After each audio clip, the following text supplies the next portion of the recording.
मैं डॉक्टर सुशील कुमार एक्का, सहायक प्राध्यापक समाजशास्त्र, शासकीय पीडी वाणिज्य कला महाविद्यालय रायगढ़,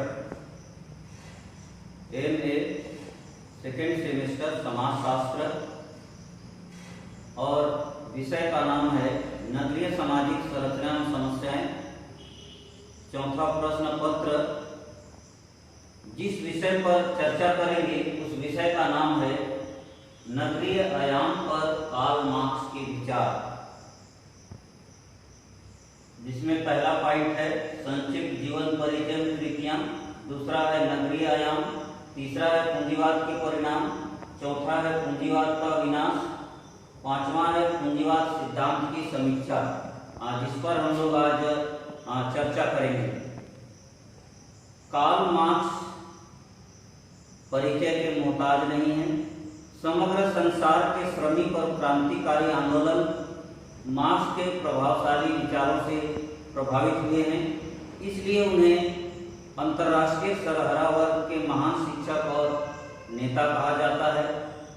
अंतर्राष्ट्रीय सरहरा के इस महान शिक्षक और नेता कार्ल मार्क्स का जन्म प्राशिया राइन प्रांत के टियर नामक यहूदी परिवार में 5 मई सन 1818 को हुआ था।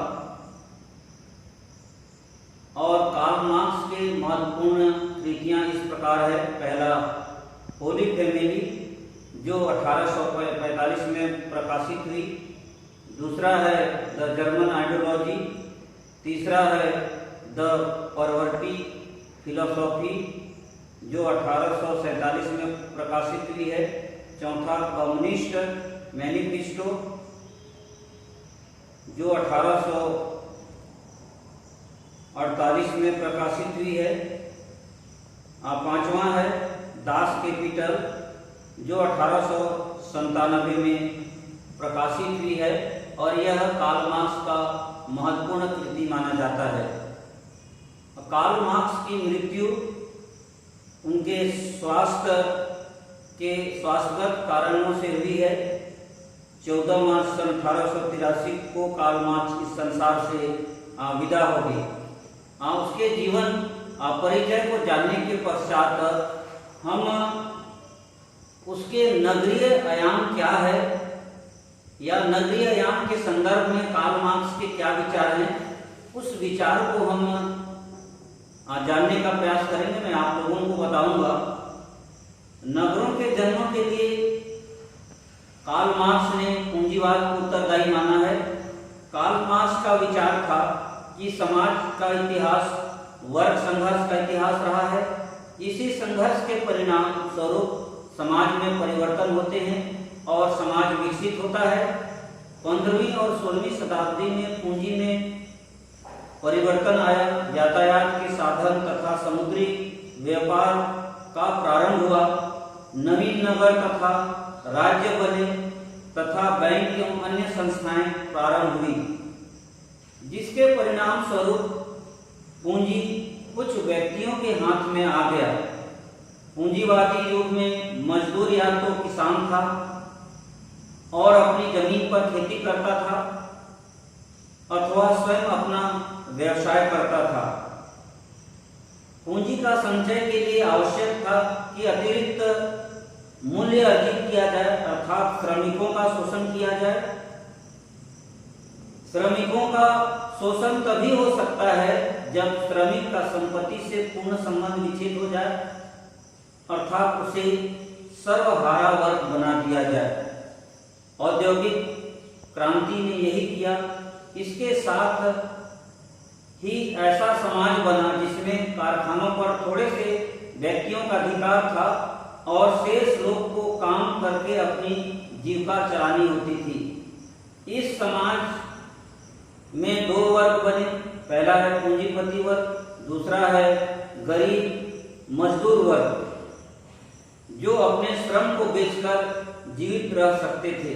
अब हम चर्चा करेंगे तीसरा बिंदु पर, पूंजीवाद के परिणाम। पहला है कुछ धन कुछ व्यक्तियों के हाथ में केंद्रित हो गया। उद्योगों में एकाधिकार से बड़े बड़े पूंजीवादी संगठन बन गए, गरीब और अधिक गरीब होते चला गया और अमीर और अधिक अमीर बनता चला गया।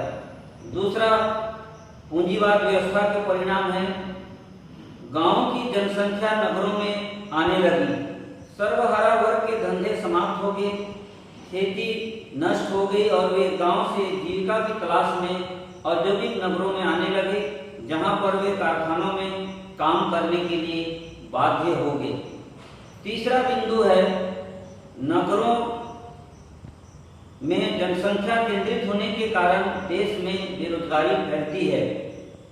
निर्धनता, शोषण इत्यादि के कारण सर्वहारा वर्ग में असंतोष फैलता है और वह मजदूर आंदोलन के रूप में प्रकट होता है।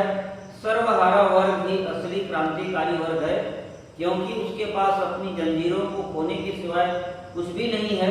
मध्यम वर्ग समाप्त तो होने लगता है और अंत में संघर्षी शेष बचते हैं।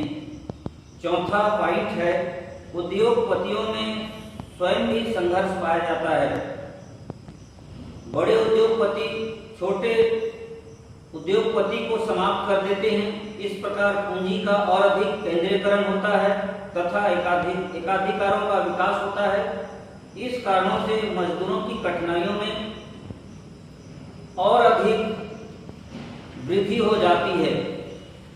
नेक्स्ट है पांचवा पॉइंट है आर्थिक मंदी। आर्थिक मंदी पूंजीवाद व्यवस्था के महत्वपूर्ण लक्षण है। मार्क्स इसके संबंध में कहता है पूंजीवादी अर्थव्यवस्था में अधिक उत्पादन होना स्वाभाविक है, क्योंकि एक तरफ तो उद्योगपति लाभ बढ़ाने के लिए उत्साह में अधिकतम उत्पादन करते हैं और दूसरी तरफ मजदूरों के शोषण के कारण उनकी क्रय क्षमता कम हो जाती है। इस कारण उपभोक्ता कम होता है, इसी कारण बाजार में माल बिक नहीं पाती है और आर्थिक मंदी प्रारंभ हो जाती है। छठवां पॉइंट है पूंजीवादी उद्योगों में लाभ की दर घटती है। मार्क्स का कथन है कि मजदूरों की संख्या बढ़ने पर ही बचत या लाभ बढ़ता है, परंतु यंत्रों के अधिकतम प्रयोग के कारण बचत कम हो जाती है, क्योंकि लाभ पूंजी के रचनात्मक संगठन से विपरीत दिशा में चलता है। अब पूंजीवाद के परिणाम को जानने के पश्चात पूंजीवाद का किस प्रकार विनाश हुआ उसको मैं आप लोगों के सामने बताऊंगा, चर्चा करेंगे। इन बातों का परिणाम पूंजीवाद का विनाश होता है। इसका वर्णन कार्ल मार्क्स ने अपने शब्दों में इस ढंग से प्रकट किया है। पूंजीपतियों की संख्या में निरंतर कमी होने से निर्माण कार्य के सभी लाभ थोड़े से व्यक्तियों के हाथों में केंद्रित हो जाते हैं और उसी के साथ जनसाधारण के कष्ट, पीड़ाएं, दास्ता, अपमान तथा शोषण भी बढ़ जाते हैं। परंतु इसके साथ ही मजदूरों का विद्रोह भी बढ़ता है, क्योंकि उनकी संख्या अनुशासन तथा संगठन में निरंतर वृद्धि होती है और यह पूंजीवाद उत्पादन की पद्धति के प्रभाव में स्वयं होता है। पूंजीवादियों के हाथ से सत्ता निकलकर सर्वहारा के हाथों में आ जाती है और सर्वहारा का अधिनायकवाद स्थापित हो जाता है। संपूर्ण उत्पादन तथा संपत्ति पर राज्य का अधिकार हो जाता है। मार्क्स के अनुसार यह भी कुछ समय तक ही चलने वाली अवस्था है। बाद में सभी देशों में समाजवाद स्थापित होगा और संसार में इसी प्रकार की व्यवस्था हो जाएगी। अंत में राज्य भी समाप्त हो जाएंगे। पूंजीवादी विनाश,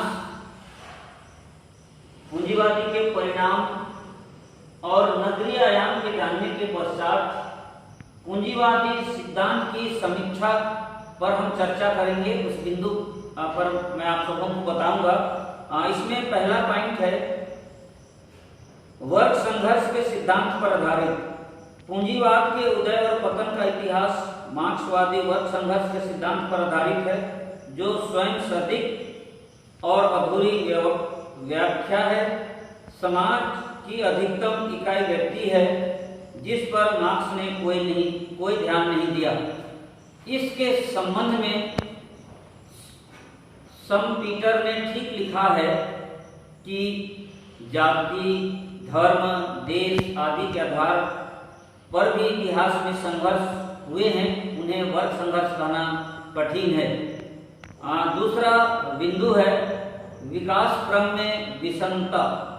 दूसरी कठिनाइयां यह है कि मार्क्स के अनुसार सामंतवाद के पश्चात औद्योगिक विकास होता है, तब पूंजीवादी व्यवस्था क्रांति होकर समाजवाद स्थापित हो जाता है। रूस में हम देखते हैं कि ग्रामीण अव्यवस्था के पश्चात समाजवाद आया। इसके विपरीत इंग्लैंड, अमेरिका, जर्मनी आदि देशों में उद्योगों का भारी विकास होने के पश्चात भी समाजवाद या साम्यवाद का कोई लक्षण देखने में नहीं आ रहा है। तीसरा, हम इस बिंदु पर आलोचना कर सकते हैं मध्यम वर्ग का समाप्त न होना। मार्क्स के अनुसार मध्यम वर्ग समाप्त होना चाहिए, परंतु अमेरिका में इसके विपरीत मध्यम वर्ग अत्यंत विकसित हुआ तथा सर्वहारा वर्ग की संख्या में कमी आई। व्यक्तिगत संपत्ति घटी नहीं अपितु निरंतर बढ़ती चली गई। चौथा है छोटे उद्योग नष्ट नहीं। मार्क्स का कथन है कि बड़े उद्योग छोटे उद्योग को नष्ट कर देते हैं। यह बात एक सीमा तक सही है, अपितु बड़े उद्योग छोटे उद्योगों को जन्म देते हैं। यह आधुनिक अर्थव्यवस्था ने दिखाया है। उदाहरण के लिए एक विशाल कारखाना मोटरें बनाता है, इसके लिए रंग, गद्दे, छोटे मोटे पुर्जे आदि का स्वयं ही निर्माण करना वह अनावश्यक समझता है, अतः उन्हें वह छोटे उद्योगपति से प्राप्त कर लेता है। इस प्रकार सहायक उद्योगों का यह विकास प्रत्येक समृद्धशाली देश में निरंतर आगे बढ़ता चला गया। मैं आप सबों के सामने नगरीय या नगरों का किस प्रकार विकास हुआ उस विषय पर कार्ल मार्क्स का विचार आप लोगों को बताया। मैं समझता हूं कि आप लोग समझ गए होंगे। Thank you.